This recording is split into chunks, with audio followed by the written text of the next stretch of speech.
Hello, everyone, and welcome back to Talk with Terry Tuesday. And I am Dr. Scott Terry. Probably over 60 to 70% of women will have fibroids.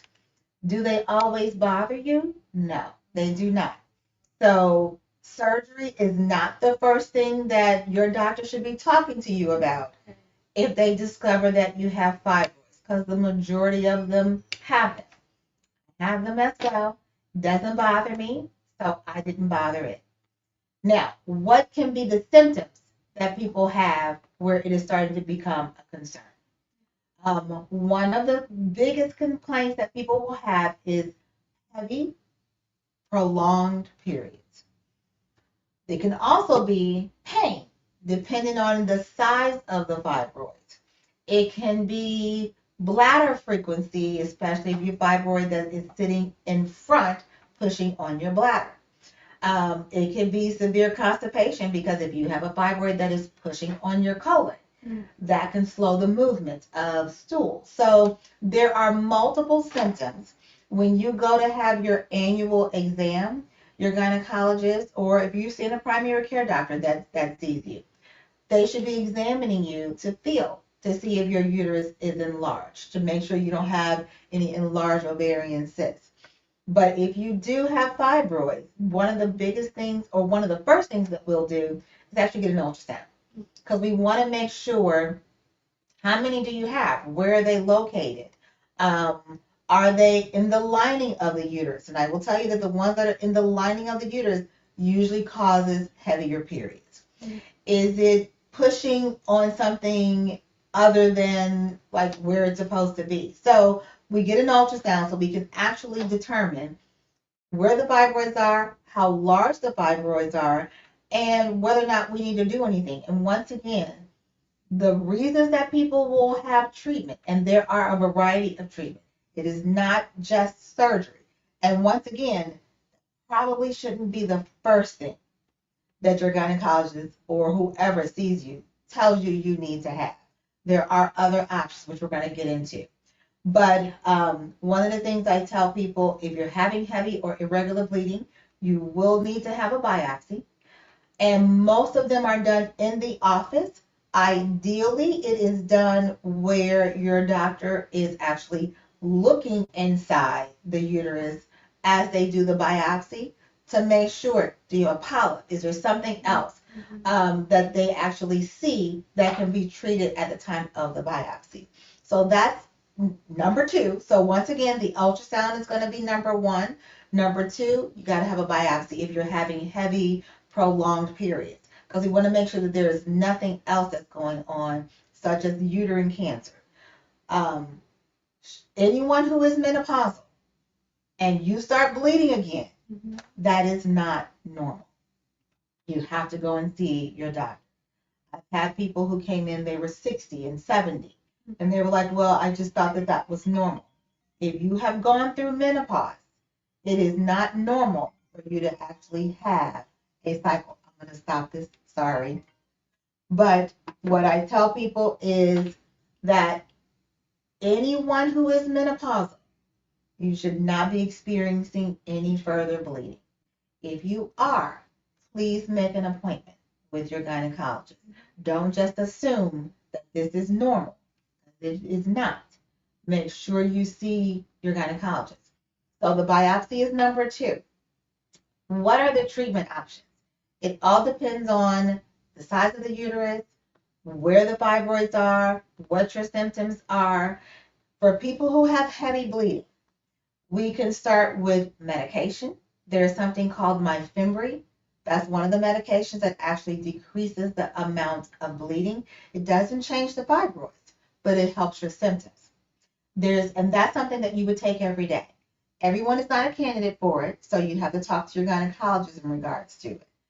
There's something called Lystet, or tranexamic acid is the generic name.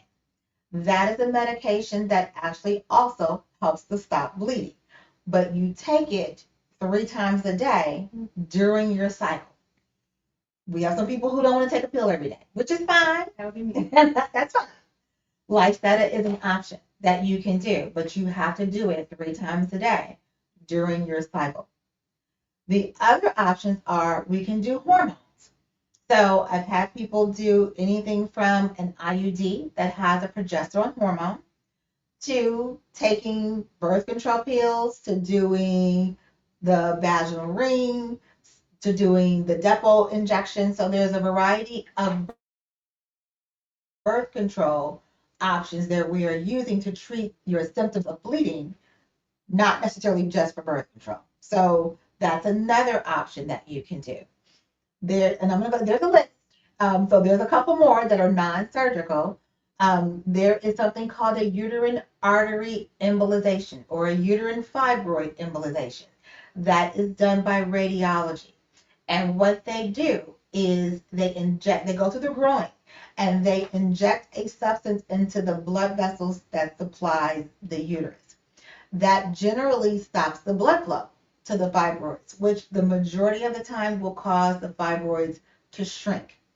They don't completely go away, but they will shrink. And for most people, especially if you have a larger uterus, it will shrink it enough that it's not uncomfortable. It may stop if you've got urinary frequency because you have a large fibroid. That may help to shrink it so you don't have those symptoms, but it also helps to stop the heavy bleeding. Does it work 100% of the time? No, but it works. It's probably a high percentage, maybe around 70, 80% for most people. And that process can take anywhere from 3 months, usually about 6 to 9, just so you know. And you do have to do follow-ups with that. So that's the uterine artery embolization. Now, if you don't have large fibroids that are in the lining of the uterus, there's something called an endometrial. I know I'm using all these words, but it's called endometrial ablation. And all that does is it burns the lining or destroys the lining of the uterus. So when it is time for your cycle, there's nothing there to shed because it has already destroyed that lining. Now, your body is smart. Over years, there is a possibility of your lining trying to heal itself and to return. So I would say that 8 out of 10 people who have a uterine ablation, an endometrial ablation, they will either have no cycle at all or the cycle will be extremely light. And that's all that they're looking for. They're looking to treat those symptoms. Is it going to shrink the fibroids? No, it is going to help your symptoms. There's another, it's been out for a little while. It's called Acessa, which is laparoscopically. So we make little incisions and they use an ultrasound that has a probe. And the probe goes into the fibroid and causes it to shrink. So with that procedure, you have to do the individual fibroids to cause them to shrink. So that is one that will also shrink the fibroids. Now we're going to get into more surgical options.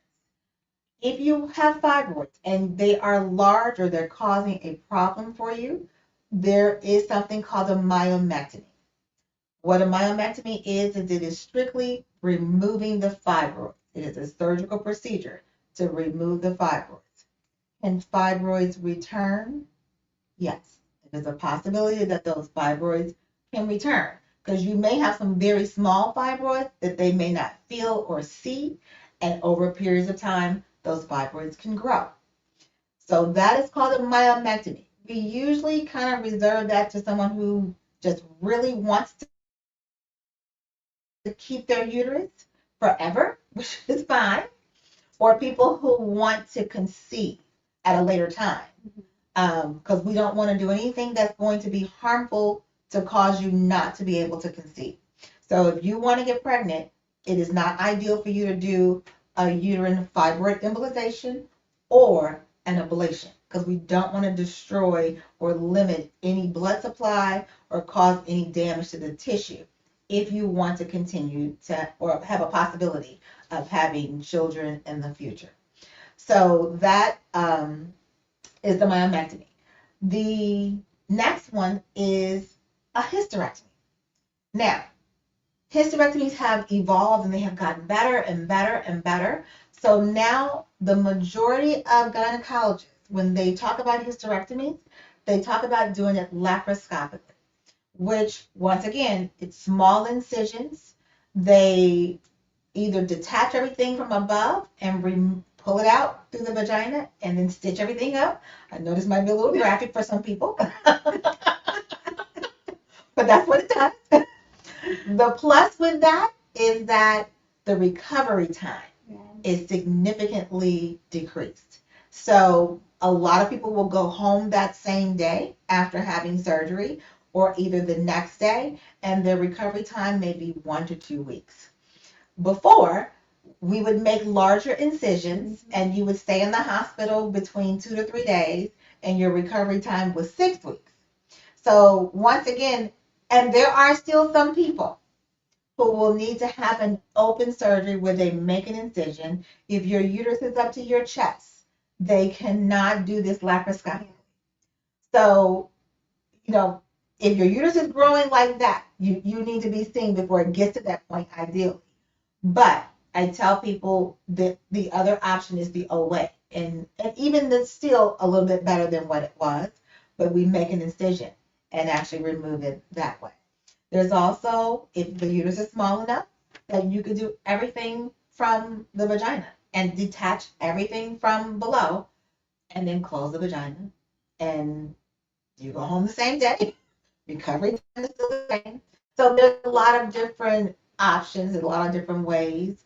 But I want people to just make sure that any bleeding that is lasting 10, 12 days, that you are soaking diapers, that is not normal at whatever age that is. And you need to actually see a gynecologist to be evaluated. So, there's your fibroid month. I have a question for Yeah. you about fibroids. So I had to have a hysterectomy. I Okay. had 23 fibroids. Okay. And they Yeah. just take those out, right? And as I've learned as a nutritionist, there are some things that you can do eating wise. Yeah. They don't take the fibroids away, but you don't want to feed them either. Right. What are your thoughts on that? So I always tell people, and because we're big on dietary changes anyway. So sugar, carbs, it will cause your bleeding to be heavier, and it will probably cause you to have more pain. And they have shown that it may stimulate the fibroids to grow. Yeah. So I do tell people, I have had a couple people who have done the raw diet, where all their food is uncooked, and they have been successful with decreasing the fibroids. So I do tell people, even if you just have menstrual cramps and they're pretty severe, I tell people to reduce the sugar and the carbs. An anti-inflammatory diet is best if you have fibroids, and working alongside your gynecologist, of course. But ladies, the sweet treats is not making it better. It makes it worse. And I don't think people are aware that sugar is inflammatory. People don't realize it. So even my patients who have endometriosis, I always tell them, you have to really cut the carbs and the sugar. That's going to be our theme for the rest of this year. We're going to cut the carbs and the sugar. So yes, nutrition definitely plays a role with fibroids. And even doing so, tranexamic acid or Lyseta is in the family of anti-inflammatory medications, which is why it works. And so that also, like I said, helps to decrease the heaviness. But if you're not sure what's going on, you need to actually see your gynecologist just to make sure that it's not something that you need to address immediately, such as cancer. Because most of the time it's just related to fibroids, and 99% of fibroids are benign. There is a 1% chance that they are not. So we really encourage just to make sure, if you're unsure and you're bleeding heavy, you're bleeding irregularly, like you shouldn't have a period every 2 weeks. That's not normal. You shouldn't go through a pad every hour. That's not normal. Mm-hmm. Those are things that you have to go and see your gynecologist. It may not be a fibroid, it can be other things, but you need to have it addressed. Can fibroids affect fertility or pregnancy? Yes. So that is one of the things that I tell people, and it depends on, once again, where the fibroid is located and how large the fibroid is. What I tell people who have large fibroids, your risk for having a preterm delivery or miscarriage are significantly higher, depending on, like I said, the size and where they are located. So you definitely need to have an ultrasound performed. There are some fibroids that won't affect it. So we kind of go, there's a rule of thumb with fibroids in pregnancy, is that 1/3 of them will not change, 1/3 of them will get smaller, and 1/3 of them will grow. And we don't know which third group you're going to be in. So those are things that we have to monitor, especially if they're really large fibroids. And also in pregnancy, if you do get pregnant, sometimes because the baby needs the blood supply. And so we want all that blood supply to go to the baby, which means that less of it is going to the fibroid. And when that starts to happen, the fibroids can sometimes become necrotic because it's not getting that blood supply. So people can have severe pain. So it's just things that ideally you should know before you conceive, but if you don't, they have to watch you and they have to monitor you during the pregnancy to see what the fibroid is the baby growing like it should? So those are things that we have to watch. So yes, it can affect fertility and pregnancy. Okay. Can fibroids cause cancer? Generally, fibroids are 99% of the time benign. But we when someone's having heavy bleeding and irregular bleeding, we want to make sure that it's not cancer. So we do a biopsy. However, there is a 1% chance that the fibroid and that is cancerous is in the muscle. So the only way we could diagnose that, we get an MRI and we actually do a hysterectomy. And one more. What causes fibroids? So there are a lot of speculations. We do not know 100%. We have seen that when people go through menopause, the fibroids shrink. So we don't know if it's hormonally associated. That is one of the thoughts. Sometimes they can be genetic because we see it a little bit more within certain families. So there are multiple thoughts of why fibroids occur, but it is very common. So if someone tells you that you have fibroids, you're okay. It'll be okay. If you're not having any symptoms at all, we don't have to do anything, but we do keep an eye on it just to make sure it's not growing, it's not moving into a different area, pushing on the bladder, pushing on the rectum. And once again, most of the time when we're treating fibroids, it's really because you're having certain symptoms. So hopefully that was helpful. And this is Fibroid Awareness Month. So now you are a little bit more aware about fibroids, and you are not alone because once again, at some point in most women's lives, you will be told that you might have small fibroids, and it's not uncommon. It's nothing that you have to do about it unless it is causing you. Bye. Be healthy, be blessed, and we'll see you soon.